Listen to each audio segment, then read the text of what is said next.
Jai Guruji. I am deeply honored to share some of my special moments with Guruji with the Sangat this evening. So shuru se shuru kare my journey with my beloved Guruji. I first met Guruji nearly 20 years ago. He had asked my husband Deepak and my brother-in-law Arun Shourie that I should come and meet him at Empire Estates. When Deepak came home and told me about it, first I was a bit unsure. But then that feeling completely disappeared when I did go to the Empire Estate, Chota Mandir as we call it. Guruji just looked at me and said, Kailash Khanna di Kuri. And I was very surprised then, but not now, because I know now that with Guruji's X-ray vision, he sees, he knows everything. After I followed what I saw everybody doing at the mandir, that is, bowing down before his feet, Guruji pointed to the place just next to him for me to sit. A place I have occupied very often. And now I really wonder what I may have done to deserve such a great blessing from him. Those days, the routine was that we all sat in very organized rows in silence. And sometimes he would talk to certain people, asking them to bring a brass glass or something which he would bless. And then it seemed that very miraculously all their health problems would go away. Chai prasad was served to all by the sevadars, and at the appointed time everybody received handfuls of the sweet and delicious khara prasad. Then the mats were laid out and the endless amounts of langar, which never seemed to run out, was served. Often devotees pressed his hands and feet, and I did too, on many occasions, and the fragrance of roses remained on our hands long after we had all reached home. After this first visit of when I went to see Guruji, he asked me to keep coming to the Chota Mandir. And I remember receiving a small laminated photo of his on a plastic stand which would stand up. And I placed this on my puja along with the idols of Ganesh and Krishna, Lakshmi, Saraswati and Shiva, which were all the gods that I offered my daily prayers right from my childhood. The next morning when I went to do the puja, I found that that very picture had fallen down, and next to it, the sindoor in which I kept the sindoor in a small round silver dabbi, had also fallen on the puja table, as if it had been upturned, but yet the sindoor was in a perfect round.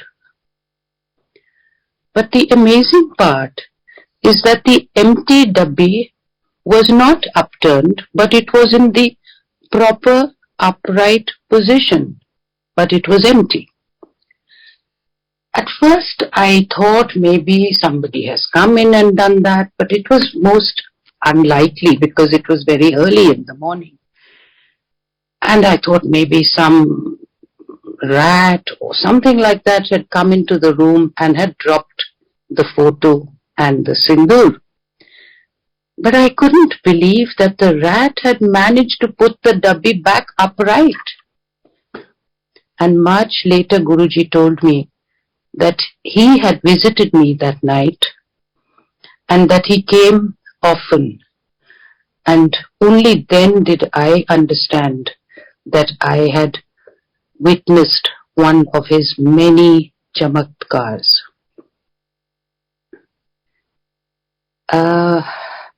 In the early days, while at the mandir, I had connected with Roma Sapra, and one day we met at a dinner and we were sitting together, we were talking about Guruji for a long time.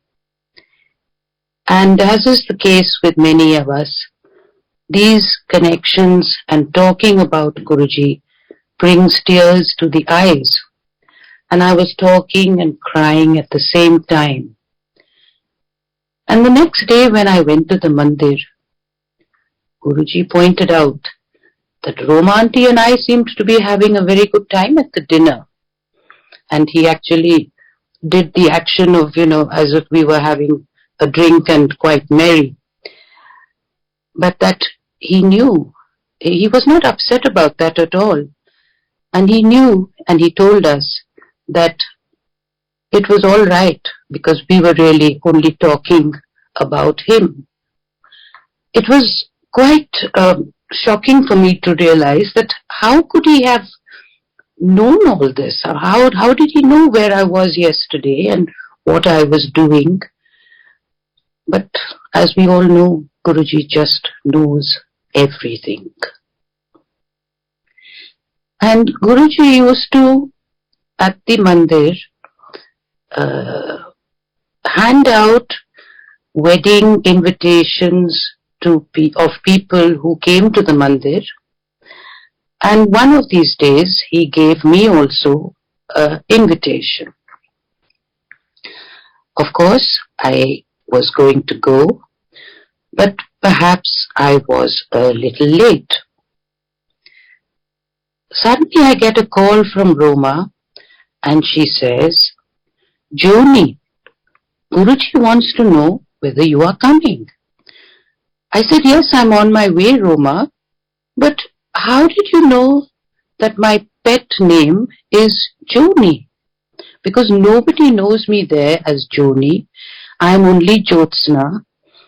And I was really surprised. And she said, well, Guruji has asked me and has asked me to call up Joni. Again, I was surprised. Though I should not have been. But Guruji also knew that it was only my family who called me by this name. And I don't know, I think he wanted to just show me that he was getting very close to me or I was getting close to him, for him to call me by my pet name that only my family called me by.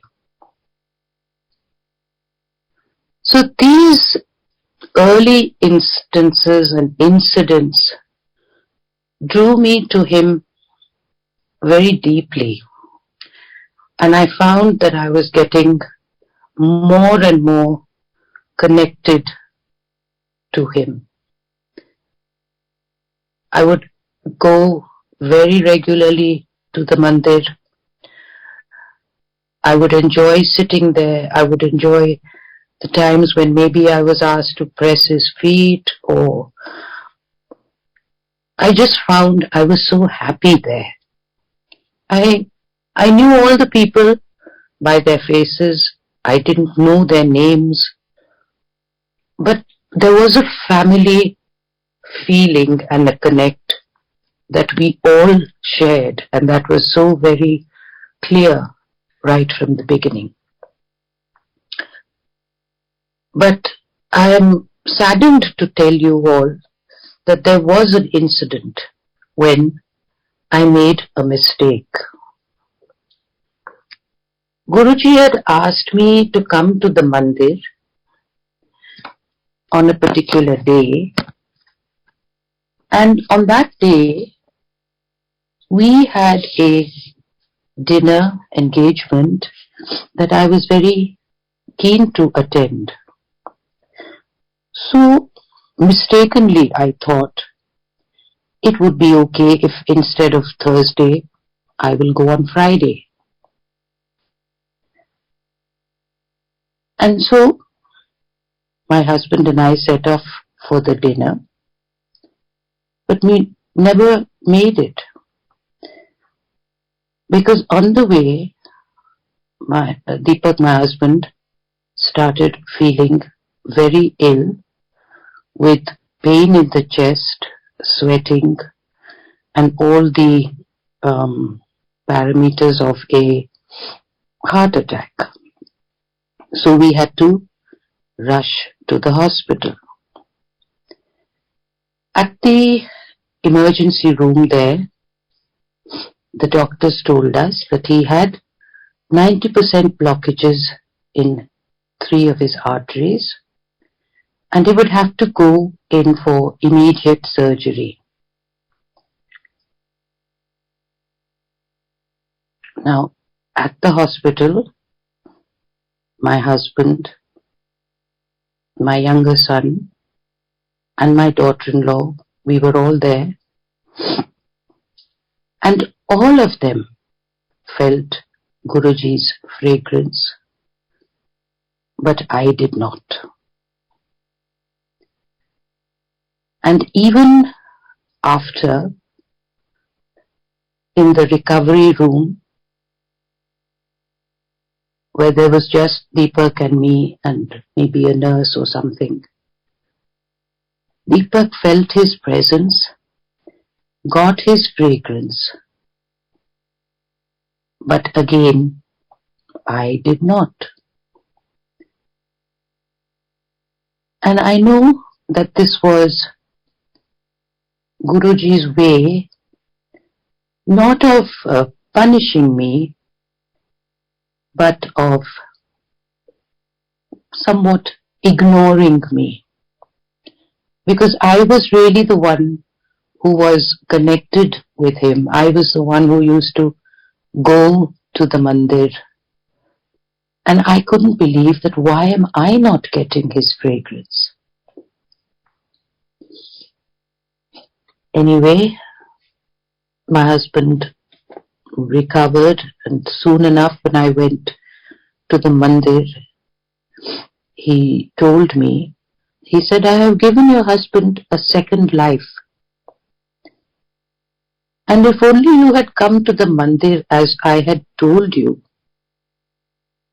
you would have been saved all this trauma. I really felt so terrible. And I said to him,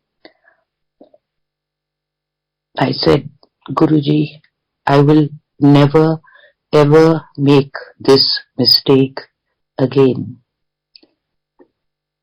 As I talk to you, it seems as if I could very easily talk to Guruji and say this, that or the other.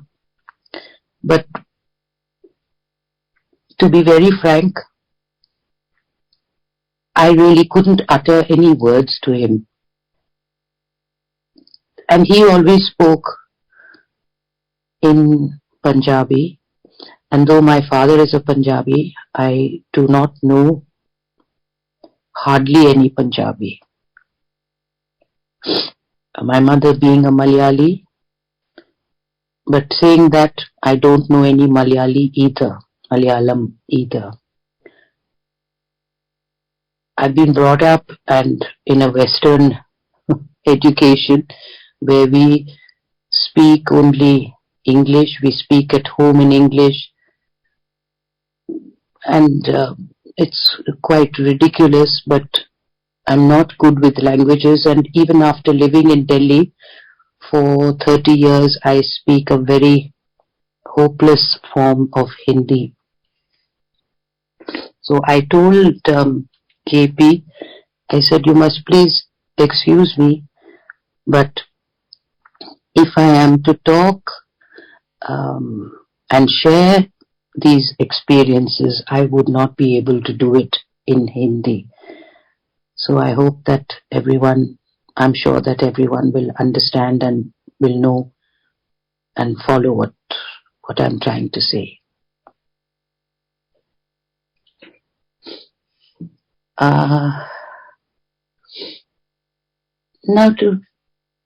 There are so many beautiful incidences and stories that one can share,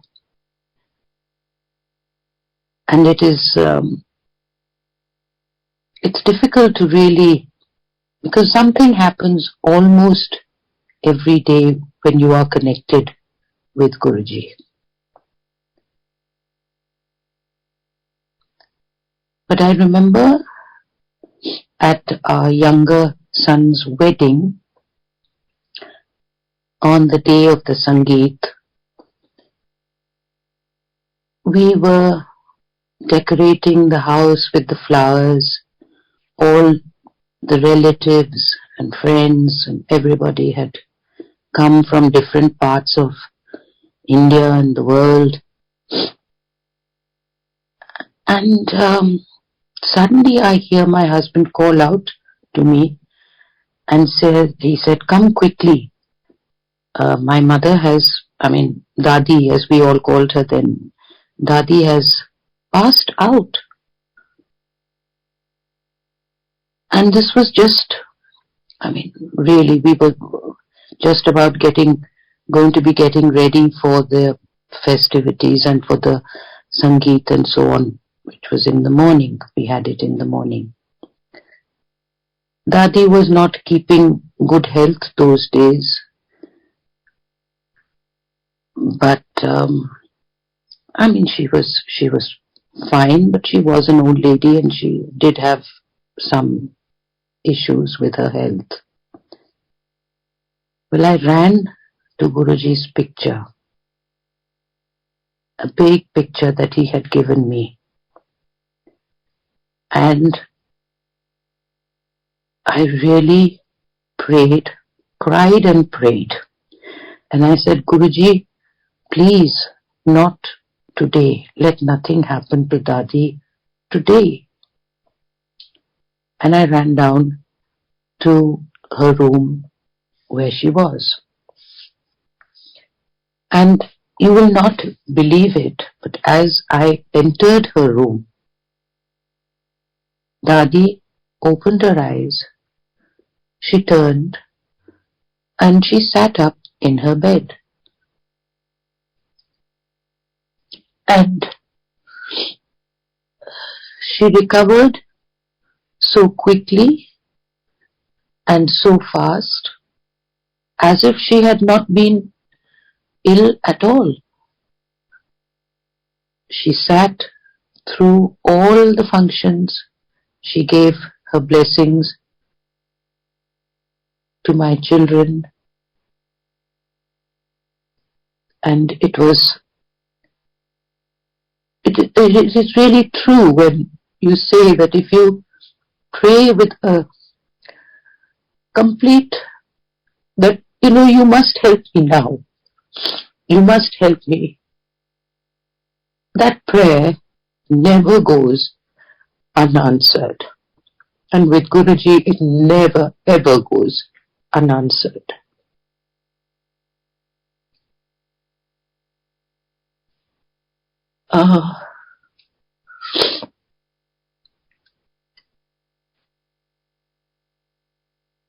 Well, my elder son, as I'm talking about my children, had been married for 5 or 6 years, and they had no children as yet, and I was becoming an anxious want-to-be grandmother, and I said one day, I thought one day I will ask Guruji that is this boy of mine planning on having any children or not? Because he's not particularly, I think he says now he likes his children, but he is not particularly fond of children. Oh, that's, I don't know. Anyway, so I couldn't, I had decided that I was somehow going to ask Guruji if he was going to have children or not. And so I had gone with my sister-in-law Anita, and I didn't have the guts to ask him, and always I couldn't speak in the Hindi, and certainly about this sort of thing I thought, my goodness, how will I explain all this to him? So I asked her, I said, please ask Guruji if Rajat is going to have any children. They've been married now 5-6 years and there's no sign of anything happening.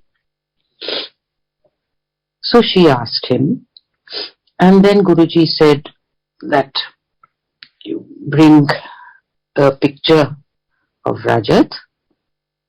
And when I did that, he looked at it for a long, long time.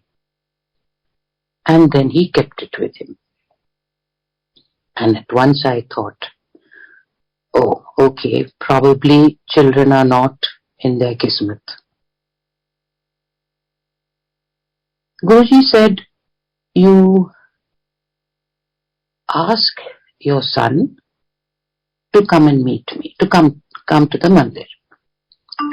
So I said,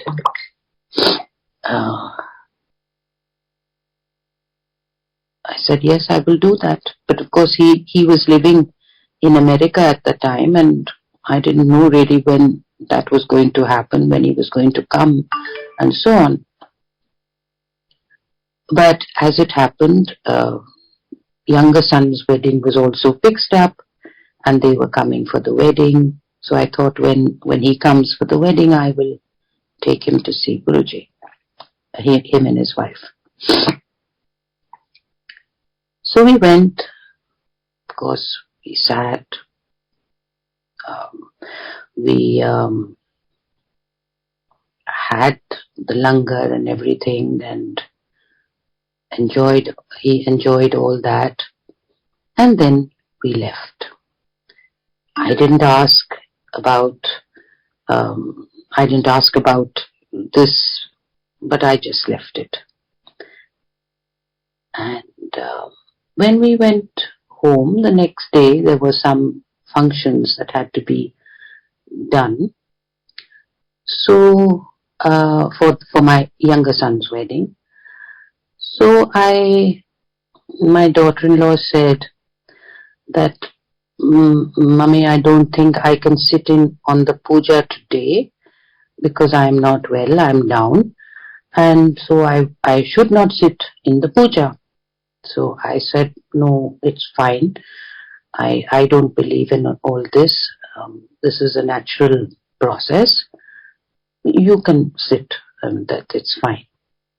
So she sat, and we all did the puja and everything, and all that happened.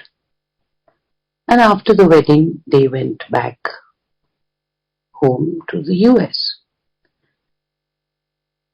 And it wasn't even a month. I think it might have been 10 or 15 days later. She called up and she said, Mom, you better sit down. So I said, why? What's happened?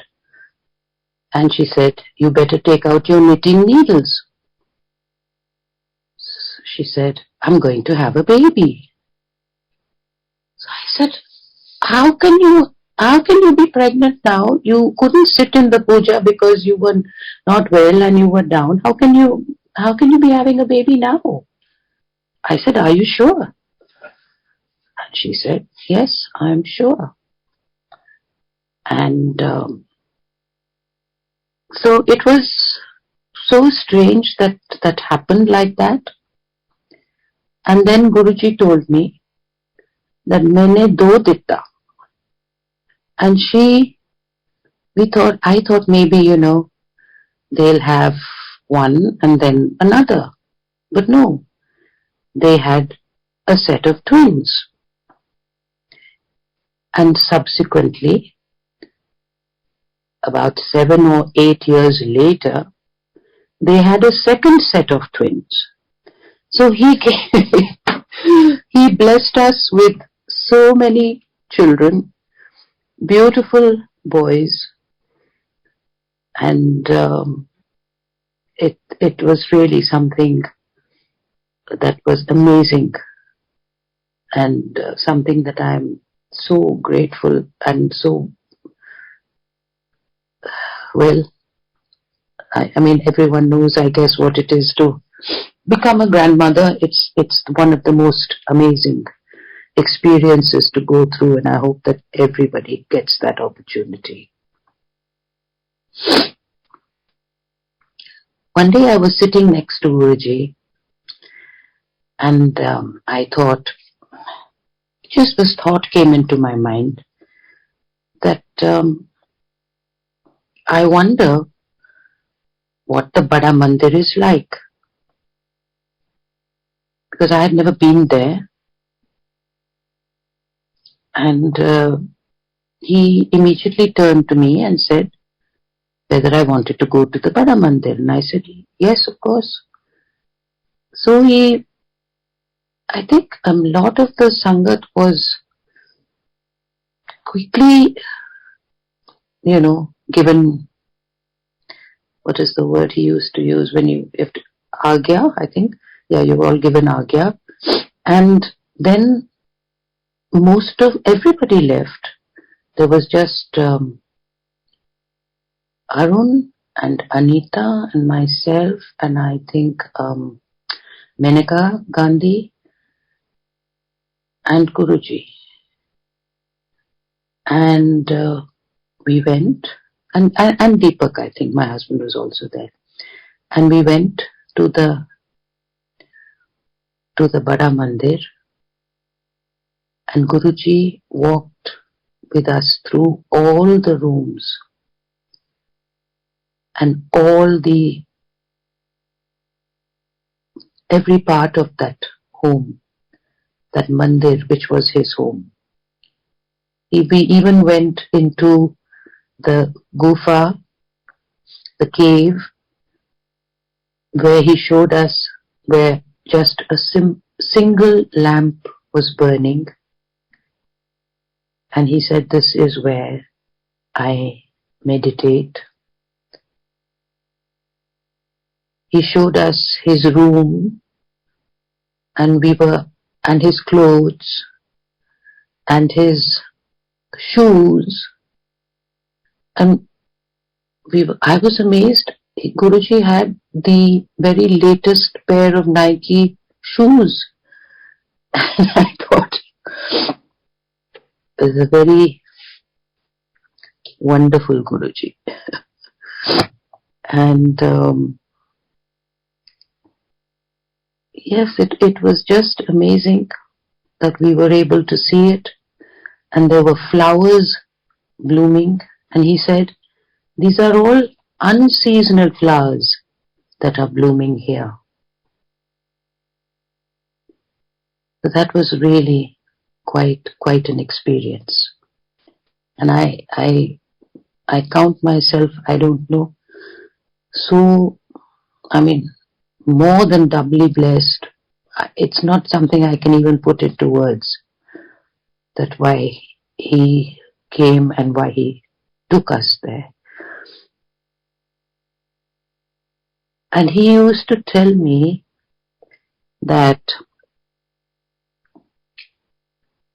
I have known you for many years. And I said, but then why didn't you call me earlier? Why are you calling me when I am a grown-up woman, almost an old woman?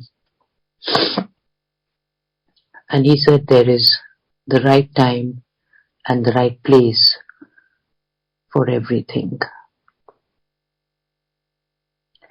I once remember at the Empire Estate, Guruji produced some mishri. I mean, it must out of thin air. It must have been the size of a small Italy, I suppose. And he had done this for Anita, my sister-in-law, and he gave it to her. And so while she's very badly stricken with Parkinson's, and so she took some time to stand up and get up, and she was, sort of shaking and trembling. And so I stood up with her and I just put my hand under her to give her some support. And Guruji took bits and pieces of that mishri and gave it to everyone in the room. But that mishri did not go down in size. It remained that same Italy size that was in the palm of her hand. Everyone was fed with that. And then she said, then he said to her, you take this home and give it to their son, Adit. So it was literally a miracle that I saw firsthand before my eyes.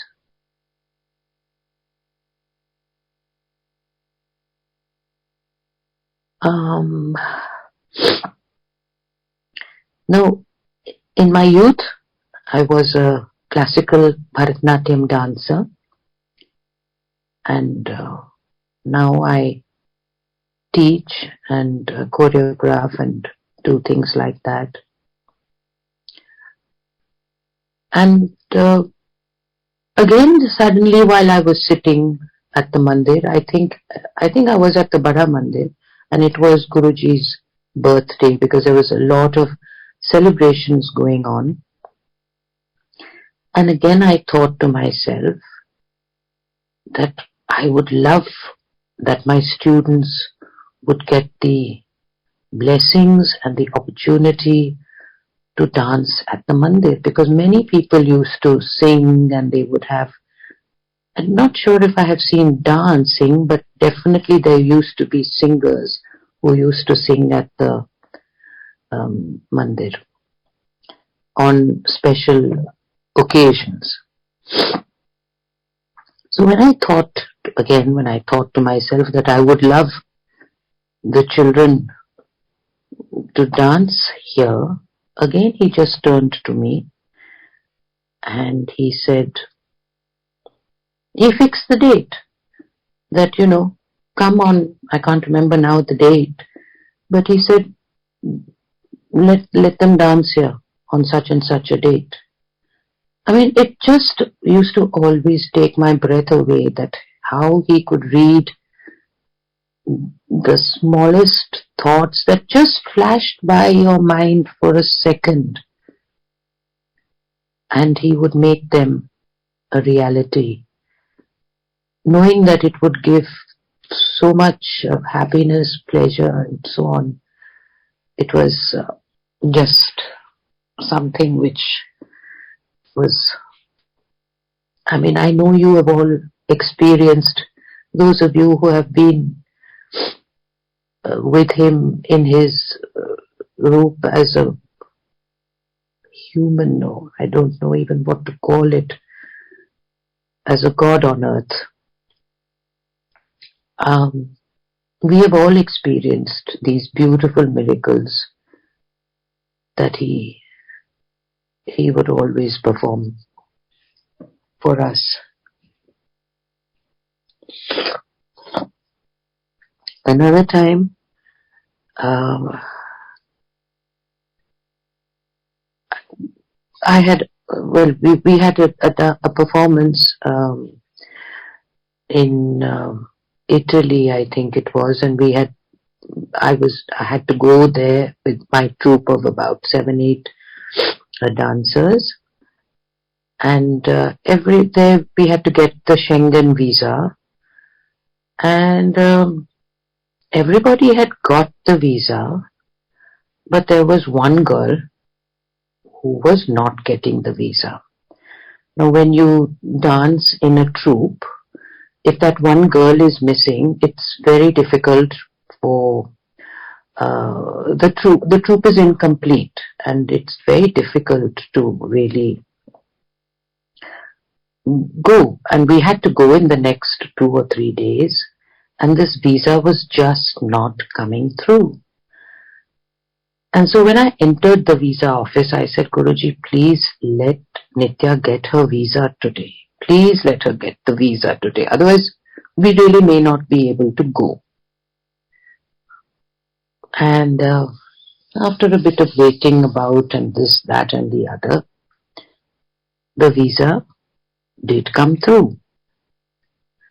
And of course I was very happy and I thanked him profusely.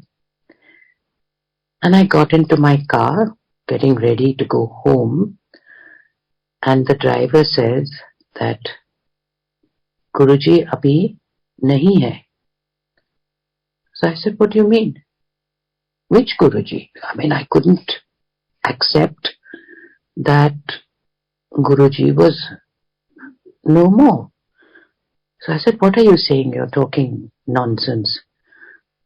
He said, नहीं, मैंने अभी अरुण साहब के driver से बात किया और उनको भी पता है that Guruji is not with us on this earth and has taken samadhi.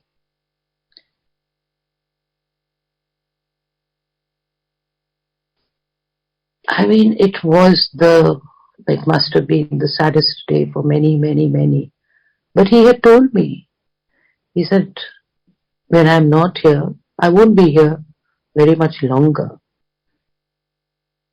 And he was a young man at that time, I think, young, maybe 55 or 60. I said, I thought to myself, no, he's just saying something. He said, but you all have to now make your lives yourselves.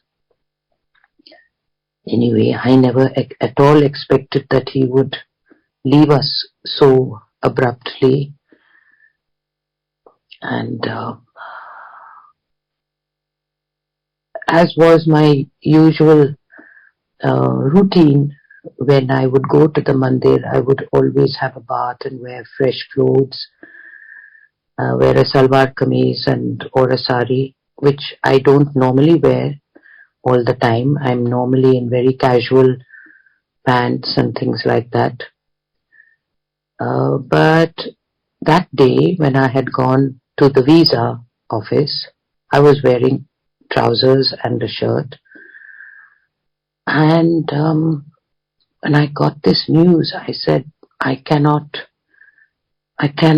go wearing this, because Guruji had told me. Once I had gone to the mandir. It was a very cold night, and I had worn pants because they kept me warmer than a sari, and I had a big shawl which I had covered myself in, and I thought, well, I don't think it's that noticeable that I'm wearing pants. So I went, and Guruji said, "Ye pehen ke kabhi nahi aana."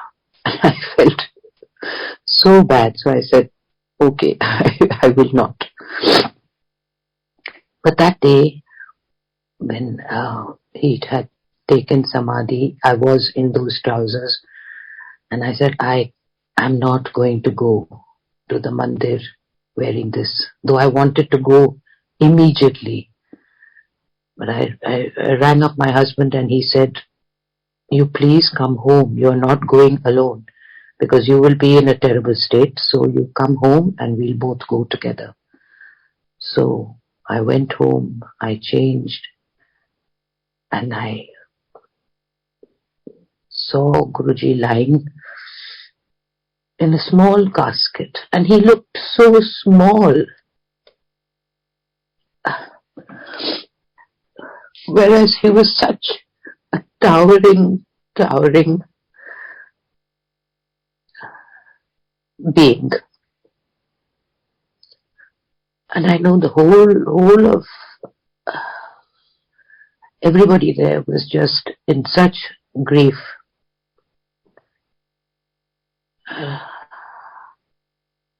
Now when I walk around his samadhi, that sight does come to my mind.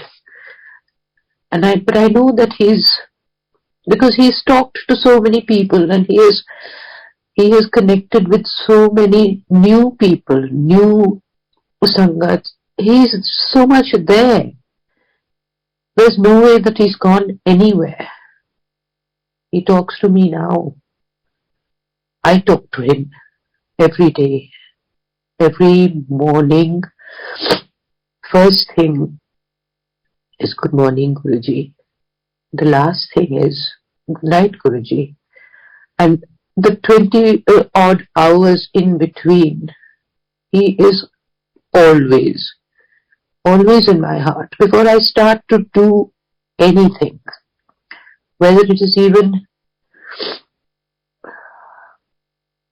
sometimes I paint, and sometimes I write, and sometimes I dance, and whatever I may do. Sometimes I plan things. Even the choreography, I start planning it on a piece of paper. And I always start with Om Shri Guruji. So many times I have written that. It's just now so automatic that it's the only way I start anything. When I go into a plane, or when I go into a home, or it's just that I always say Jai Shri Guruji, Jai Guruji.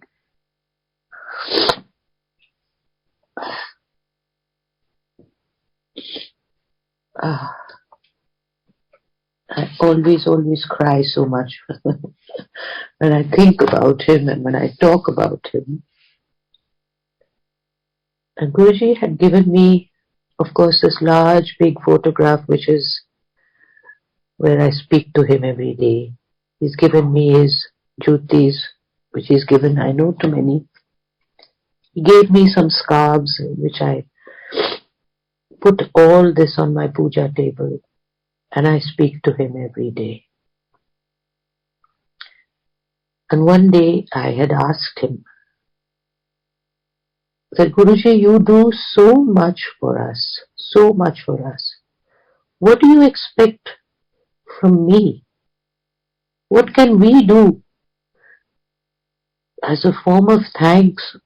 And we can't just keep taking from you and that's it. What do you expect from me? And he used to say, complete surrender.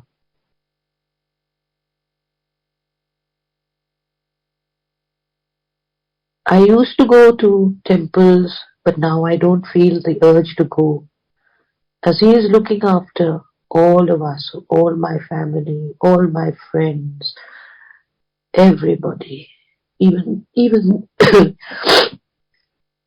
people who are not my friends.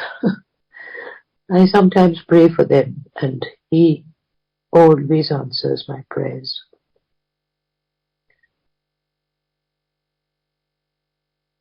I've been very fortunate to have gone to Dugri, his birthplace. I have been on 2 occasions.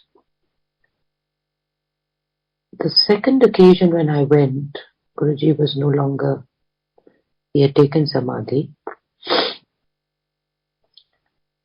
And I went with another couple, also who are great bhakts of Guruji, and who he has really saved from much illness and trauma. And so we decided to go one day, and they decided to go, and I said I would love to come again. So we went, and when we entered, there were lots and lots of people, as there are usually, but we made our way in and sat in the upstairs room, quite sort of far away. And as soon as I sat down, somebody walked in, and one of the sevadars came with tea, chai. And so I looked around, and there was just one cup. So I looked around, and I was wondering why he had singled me out, and I said, is this for me? And he said, well, I don't know what he said, but must have said yes. So I took it, and then puja was being, the aarti was being done, and Guruji's nephew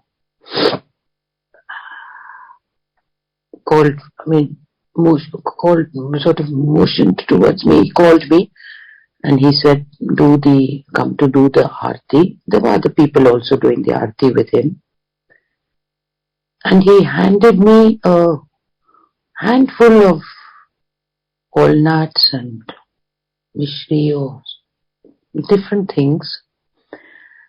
But he spoke to me completely in Guruji's voice. He said, "Hor ki gal hai." It was Guruji who was talking to me. I had not known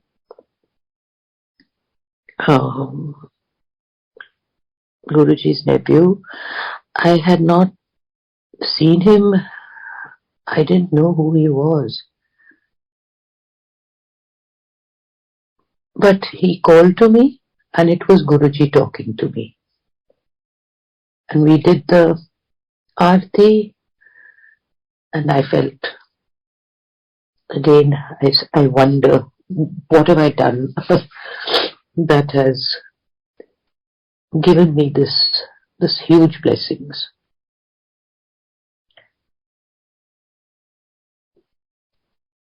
We, all of us, this whole Sangat is a worldwide family. We are all connected through Guruji.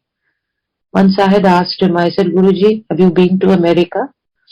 Because I always used to take his leave when we would go to America to see our son and family there. So I just asked him, I said, "Have you been to America?"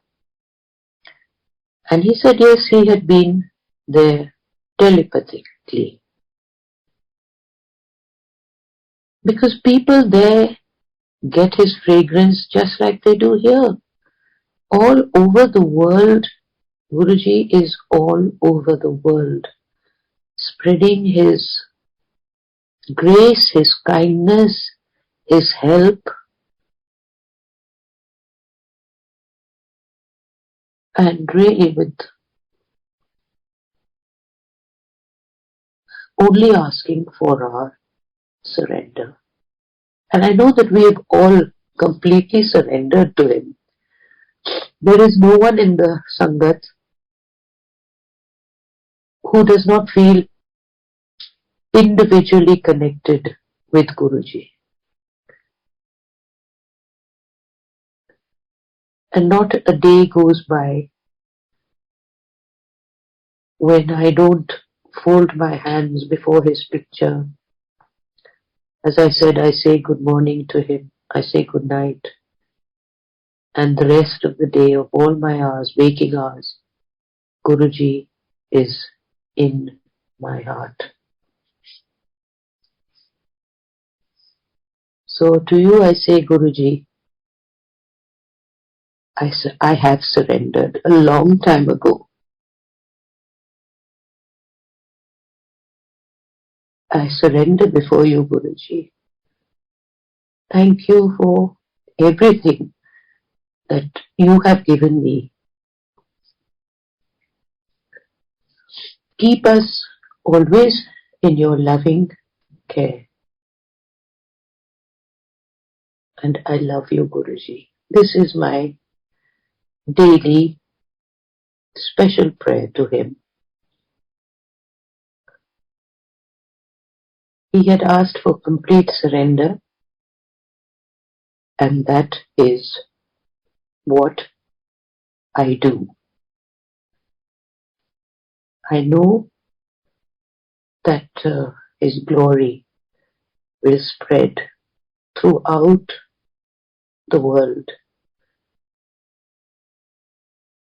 as he blesses all of his very beloved Sangat.